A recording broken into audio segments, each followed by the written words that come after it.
Talking with Art Hoffman, who is a recent inductee into the Michigan High School Lacrosse Coaches Hall of Fame for the year 2020.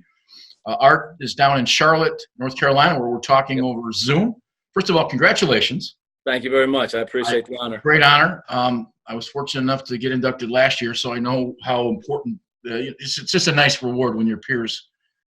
And Art, easiest place to start, which is what we've done with all these interviews, is maybe start from the beginning. And for you, that's in Chicago, the Windy City. It is, and I was I didn't play lacrosse in high school. We didn't have it, but my brother played, and so I would mess around out in the yard with him. He'd have the good old, really old lacrosse stick, and I'd go out with a baseball glove. So I knew a little bit about it, and then went to the College of Worcester because my dad went there and my brother went there. So I figured, okay, it's my turn to go there. And after I think it was my sophomore year, in between my sophomore and my junior year, a buddy of mine asked me to help coach a youth football team. He went to Joliet Catholic, which is the same school as Rudy from Notre Dame, by the way, and they're even the same coach. And I did that for a little over a month and absolutely fell in love with it. So I went back to Worcester, continued with my biology degree, and played. I was fortunate enough to play 4 years of lacrosse there. And then I just wanted to coach. At my junior year, Art Morangi, who I absolutely owe everything to, let me be the defensive coordinator for 2 years, and I was fine just doing that. He's like, no, you got to get your master's and get your own team. And he actually set up a graduate assistantship at Ithaca College to help teach physiology. And so I went there hoping I could also be the assistant lacrosse coach. So when the opening came up, a couple of us put our names in. And at the time, the coach was Al Wolski. And they had a great lacrosse program. So I was fortunate enough to get one of the positions, and the other guy was Billy Goro, who's still around coaching. And Billy and I go in to meet with Al Wolski, and his first advice to us was, get out of coaching. So Why? Why? Well, it was a rough year for him. Okay. There was a bit of a revolt by the team, and we actually earned a bid to the tournament that year. Right. But he had already released the kids, so we didn't go. I don't know how many times that's ever happened. Yeah. Having not played lacrosse in high school, then you go to college and play for 4 years. Obviously, you must have been a pretty good athlete. Or we just needed numbers. I think we probably needed numbers more than me being an athlete. But, yeah, I was probably better at I played football, and I played 1 year at Worcester, but realized I was too small and too slow to continue. And in high school, played tennis and maybe had a few opportunities to go on and play that, but I didn't want to make a career out of tennis. Did you always know you wanted to be a teacher? No. So I thought, 4 years of college, that I was just going to be a college coach, and I would, maybe do whatever they needed to do, teach a physiology class. And I knew I had to get a head coaching experience, and Detroit Country Day had an opening, and they were gracious enough to bring me down, and that's Gene Riley, who is awesome.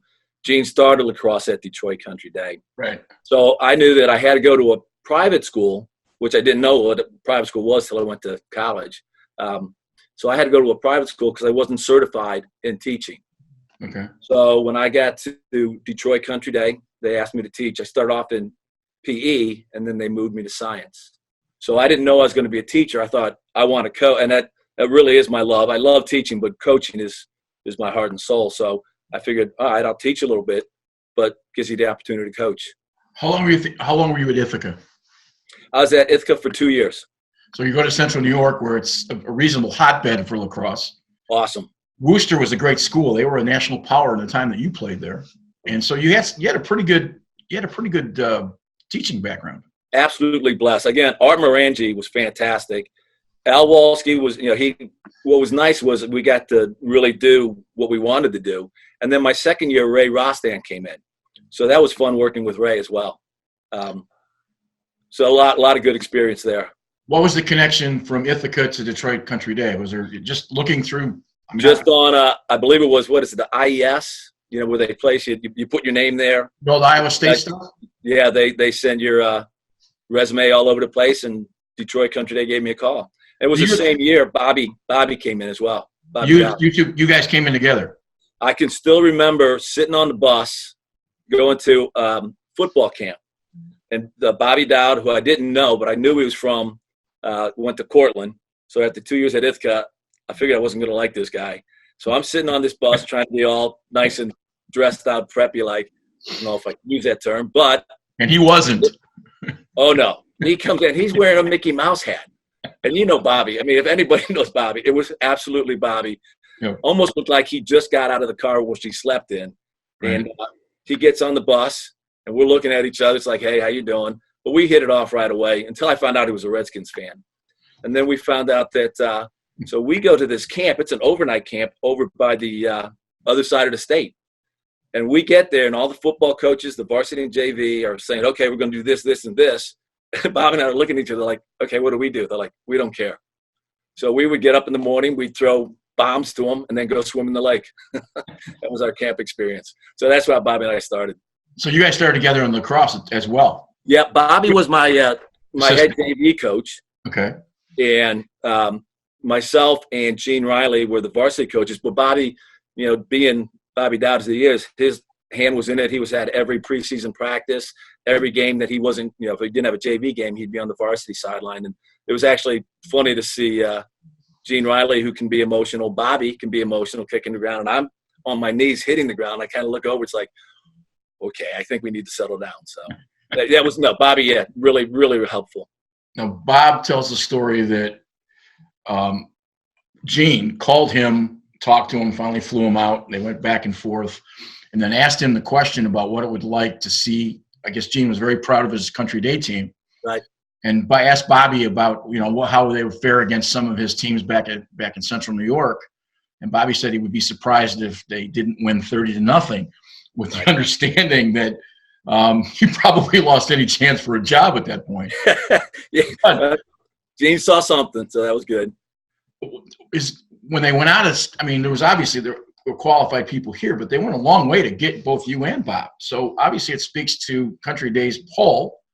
And what was your thoughts about coming to Michigan? Because you've been in Chicago, but had you been to Detroit much? No, never.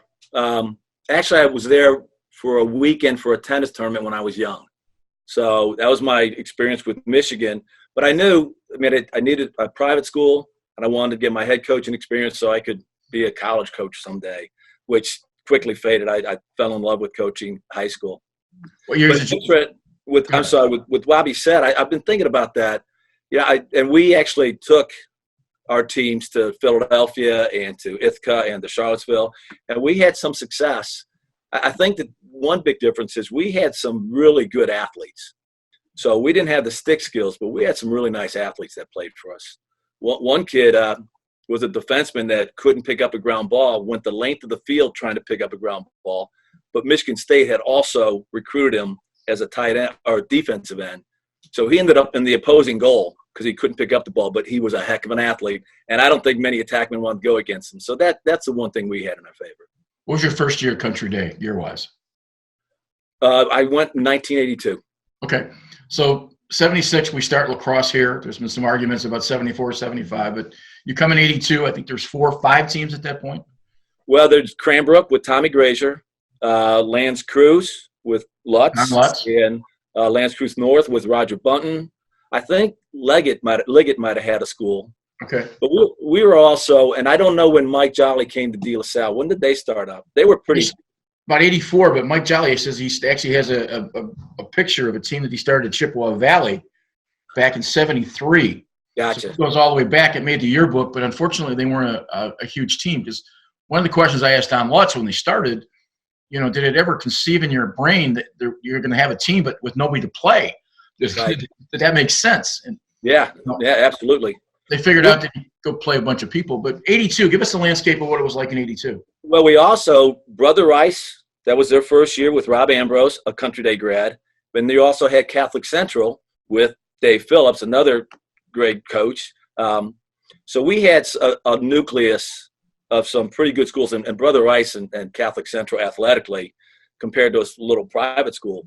I mean, that was difficult. But we also played in the Midwest tournament, which had 2 schools from Pittsburgh, 2 from Cleveland, and 2 from Columbus. Swickley and Shadyside from Pittsburgh. Right.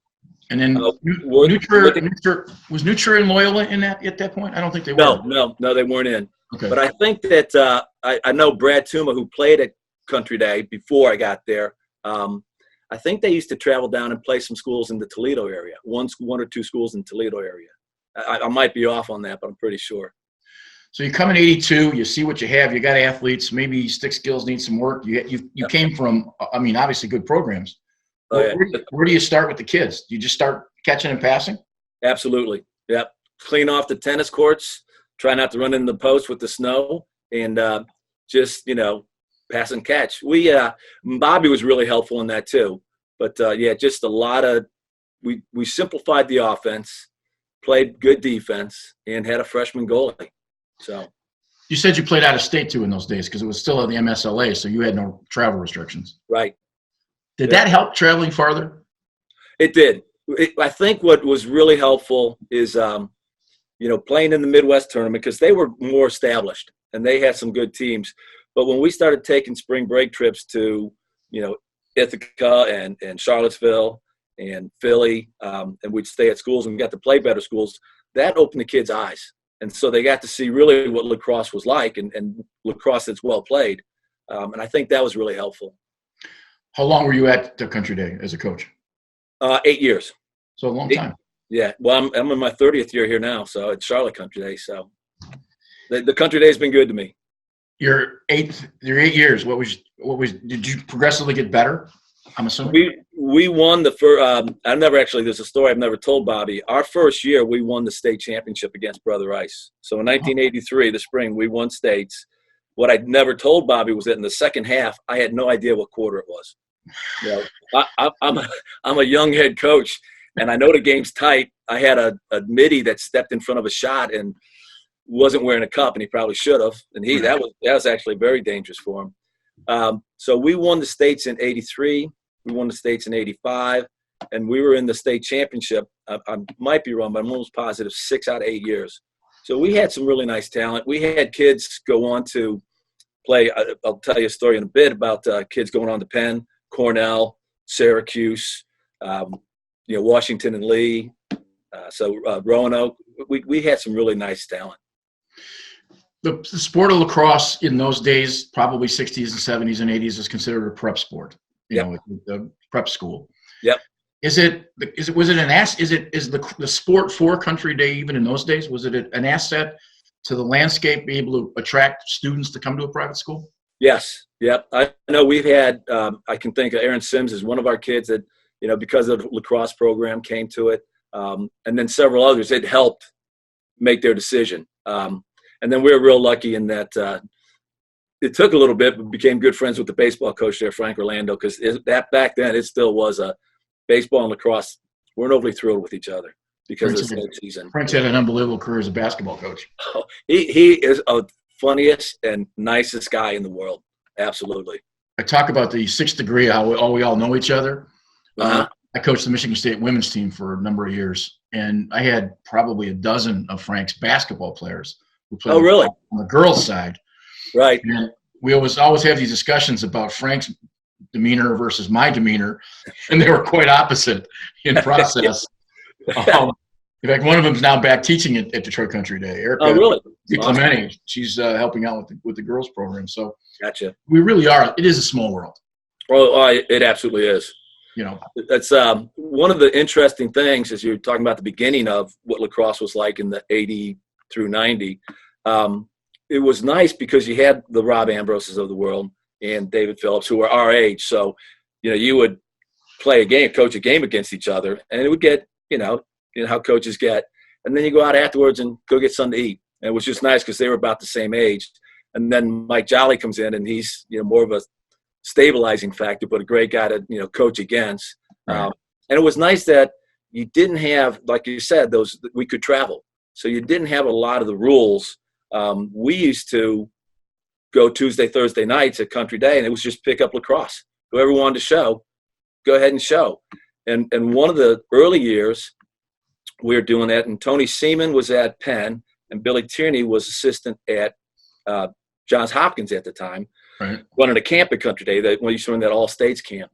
Mm-hmm. And David Petramala was down. So he plays, and we play a Thursday night, and then, it's fun. It's just kids got along, good game. Next thing I know, they're talking to one of our kids, Chris Judy. Tony Seaman and Bill Tierney were. Chris, from that night, which is, I guess, illegal to do now, ended up going to Penn. So he plays for Penn, UPenn, and Bobby and I, in our younger years, would hopefully be in the state championship and then drive to wherever the college championship was and watch Saturday, Sunday. So we go to Syracuse.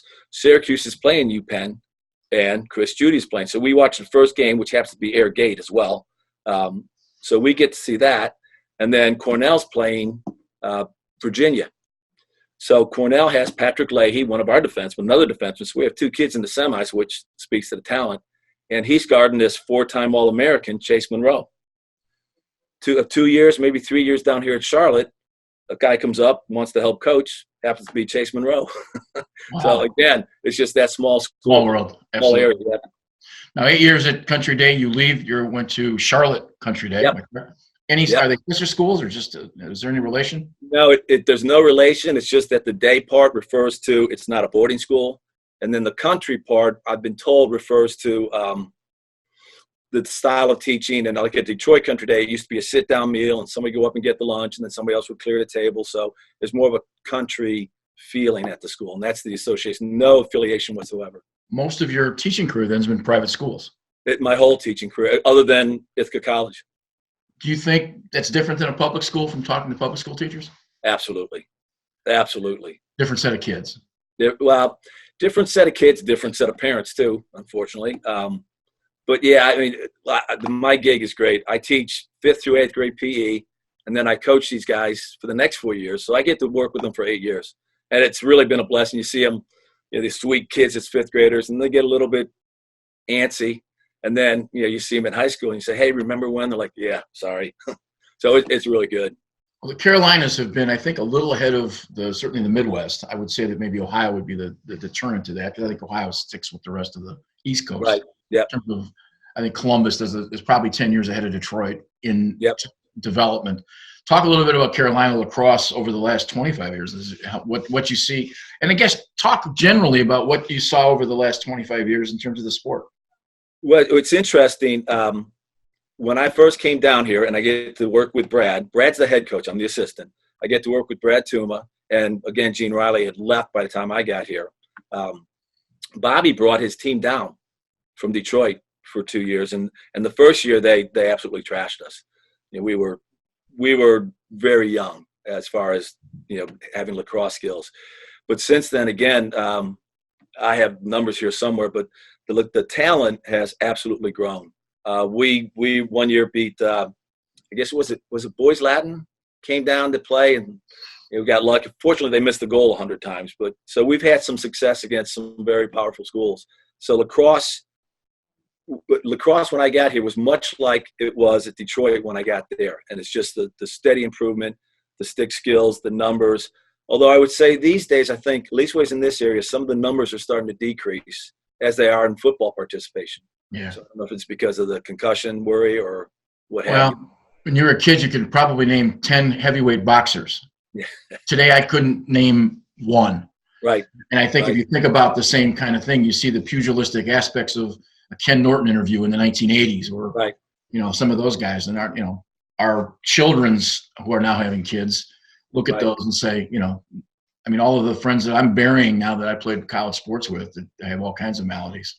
Yeah, absolutely. It comes with the territory. Is in your mind? Go ahead.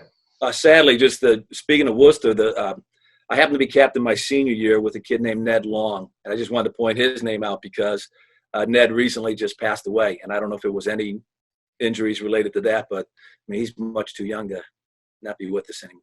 Yeah, that's unfortunate. Do you think the athletes have gotten better over the last 20 years? Yes. Oh yeah. With even in football, some of these kids, seeing them now in the weight room, unbelievable. So I think the idea of the weight room and some better physical training, back we used to do the static stretch and that was it. So some of the stuff they're doing these days, I think the kids are more physical, the bigger, faster, stronger kids.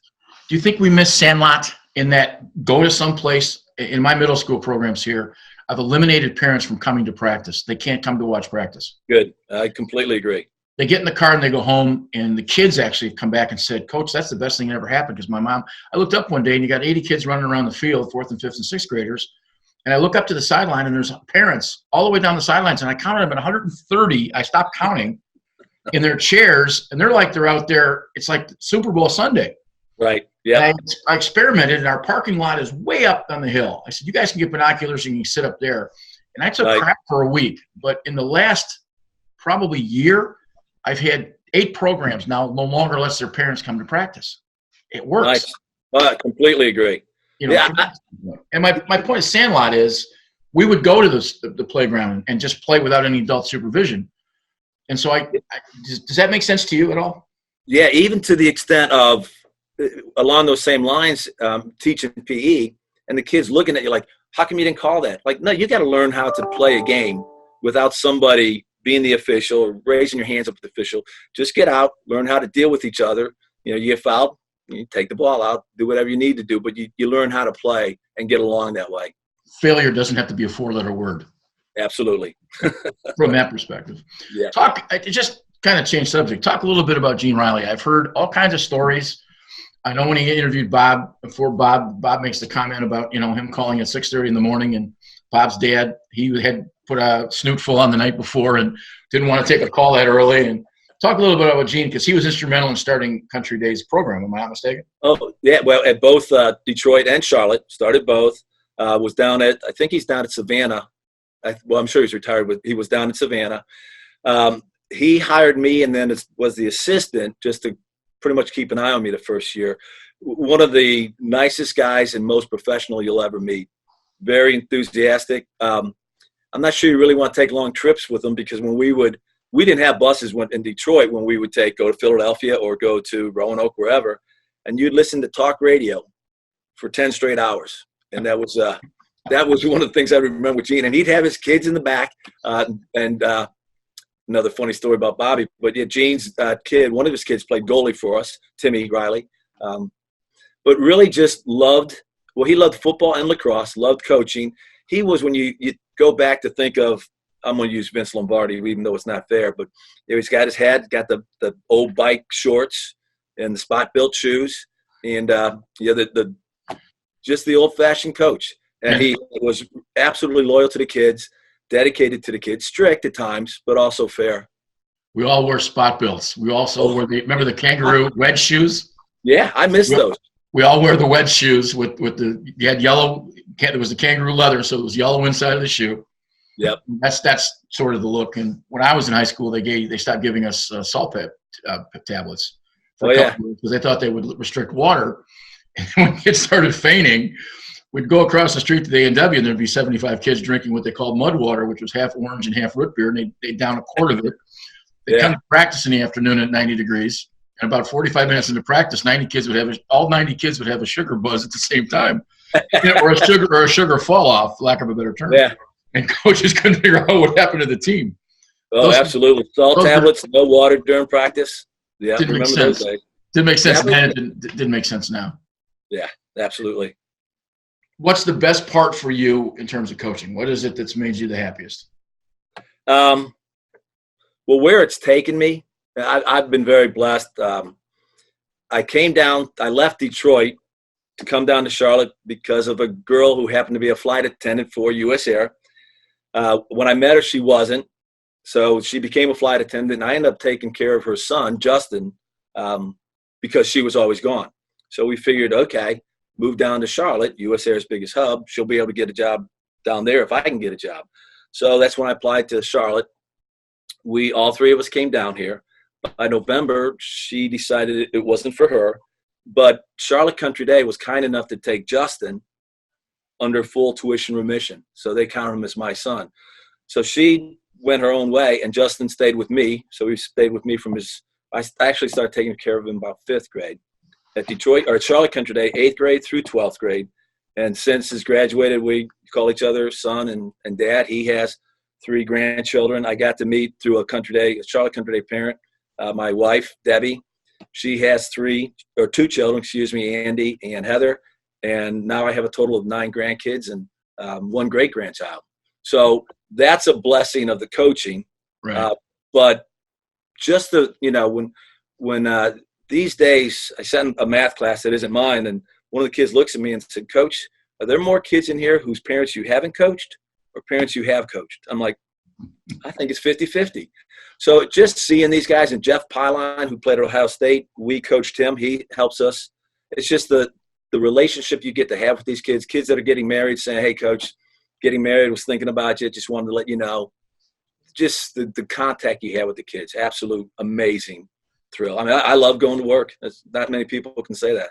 If I was talking to the 1983 Art Hoffman, would you have said at 63 you'd still be coaching? No, I don't think so. I mean, I assume by, college would probably wear on you a little bit heavier, and I doubt I would have been coaching at that point. Now, you mentioned something earlier that you wanted to start out to be a college football coach. Am I correct? College lacrosse coach. College lacrosse coach. Most of the guys that made it, part of it is attrition based on that formula, because we all started out there. Right. And part of it is, I fell off the road because I wanted to go be a journalist, and journalists were making $200 a week. And I think I was going to be the video guy at San Diego State. And I think it was going to pay $75 in room. So it was like $125 more a week. And I lived on the beach. Do you have any thoughts of sort of maybe not following that path? And now, or does it sound something you think about? No, it's I don't want to sound sappy or whatever, but I truly have a great gig. The people here, or the people at Detroit, were great to me. I didn't leave for any reason other than a woman. They were fantastic. The kids were fantastic. Charlotte Country Day has been unbelievable to me as well. And then the relationship with the kids, I wouldn't change a single thing I've done. Maybe a little bit nicer at times, but well, that goes with the territory, right? Yeah.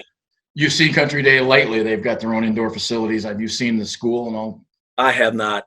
I've heard it's unbelievable. All of the fields are turf. They have an indoor facility that would be much college-like. We play there on a pretty regular basis in January and February for college, because it's the only you have a relationship with people, and you move forward. You move through from that standpoint. So they've escalated the war on the high school side with facilities, and what's happening is in the public schools and some of the other private schools have to follow. Right. Can lacrosse? How do we get better at the sport? And let me back up by saying, we talk about the sport here. Even Mike Jolly would tell you that we're a young sport, but we've been around 50 years. Right. Is 50 years a young sport? I don't think it is. I don't think so either. And I'm actually, as you mentioned earlier, a little more concerned about what is the future of the sport, much like what's the future of football. I mean, at the grade school level and at the high school level, I don't know that the numbers are decreasing. I know overall participation in high school is decreasing in interscholastic athletics. So that's a concern, maybe more safety. I mean, they've completely changed how the game is officiated, in my humble opinion. So I don't think we're a young sport anymore. And I think part of the thrill of it, like, hey, this is new. And I was going over some old articles from my Michigan days saying this is the sport and here's how it's played and this is why kids like it. So it was considered new then. So, yeah, I think we've got to keep it attractive. I think somehow, like you said, going back to the Sandlot days, we do travel lacrosse, and that I don't know if it's dominated Michigan like it does here, but I wonder if that's taken some of the fun away. And I coach it. I coach a summer team, a travel team, and we try to make it light, but it's almost as if kids are more focused now on I need a college scholarship or I want to get recruited, as opposed to just playing the sport for the love of it in high school. We started bucket day out Sundays last year when I switched from one school. I'm down in the Ann Arbor area now at Skyline. And we started bucket Sunday, simply tennis balls and a bucket on the ground. Yeah. 1-on-1 or 2-on-2. That's it. Yeah. No adults, just a bunch of people having fun. We started off with about 15 kids. We're now doing 2 sessions. We have almost 200 kids. Great. We get some Michigan tickets involved. There's a little playoff system that we go through. And I charge the kids $1 per day. And then that $1 goes to the Ann Arbor reading programs, the elementary reading programs. Right. And we've got a couple of very large, burly guys to make sure that nobody's stupid. The first 2 or 3 weeks, we kicked off the idiots. And now we're back. And I got kids showing up from all over the place to play on this bucket Sundays. And I don't even go anymore because I got these guys running it. And it's just, to me, it's phenomenal. I mean, the U.S. Lacrosse Convention is this weekend. Right. And I've been explaining my bucket program. Well, how intense is it? It's tennis balls, which I get from the tennis coach, used ones. And a Later bucket, I buy it at Home Depot for $1.50. Absolutely. That's it. Yeah. And they're having a ball. They're shooting between their legs. They're going behind their backs. They're doing all this crazy stuff Sure. that they would never otherwise do. Right. And then they got to figure out if they're nothing against it, but if they're fouled, they have to work it out. Yes, and that's. It's not brain surgery, for lack of a better term. It goes back to our early conversation about the sandlot and having to, go out there and play without your parents standing over you and officials that you get to argue with. I think there's a lot to be said about that. I think it's a great program. Have you been primarily a middle school teacher?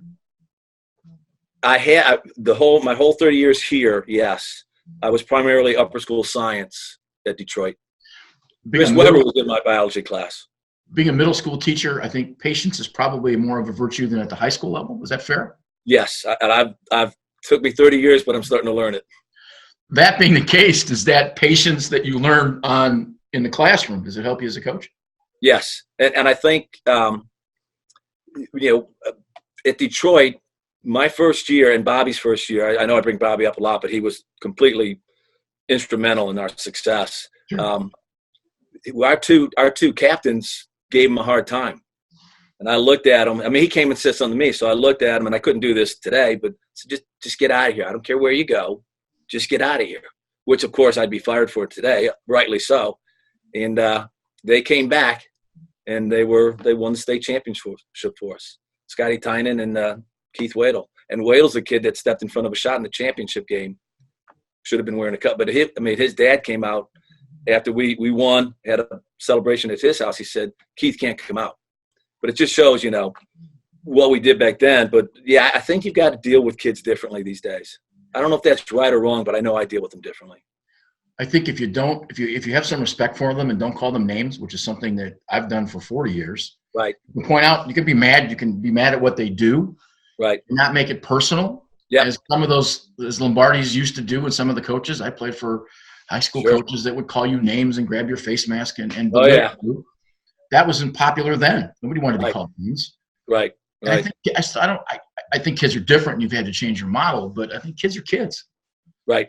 They want some. They expect you to be there, and then when you're not, I was telling them the same thing. It's tell me what you want. Tell me what, instead of telling me when we have a conversation, tell me what you think, not what you want me to hear. Yeah. It's a simple process, but unfortunately, that's what I was wondering, because a middle school teacher, you got to have a ton of patience over that of being a high school coach. You do. And our program, the PE program here is fantastic, and it's been a lot of fun, and the school supports it. But the kids get to know you, and the patience is definitely there. And you learn, like, I'm not going to react. I'm going to take a second. And then I tend to clown around a little bit and, sort of with humor direct it back, and then they calm down and we work things out. Are you active with any of the guys that we're talking about, with Bobby or Mike? Do you keep in contact with those guys?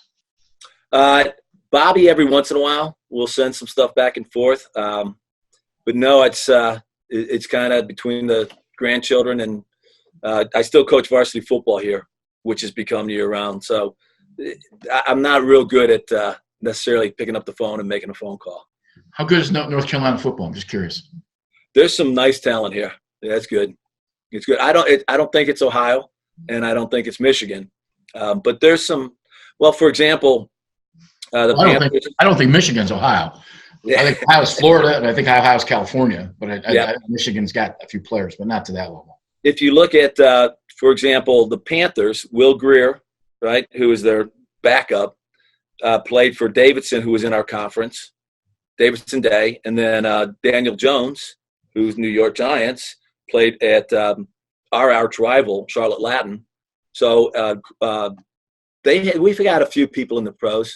It's almost like lacrosse, where there's we have some talent, we just don't have as much talent as everybody else.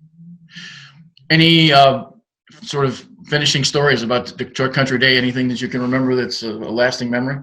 One of the as I was trying to think back what this would be like, I remember getting my first year, I got kicked out of a game.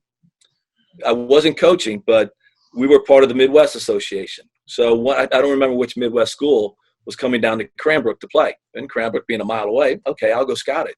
So I sit down on these semi-bleachers, it's just a couple pieces of wood, and both the coaches came over and they're like, "You got to go."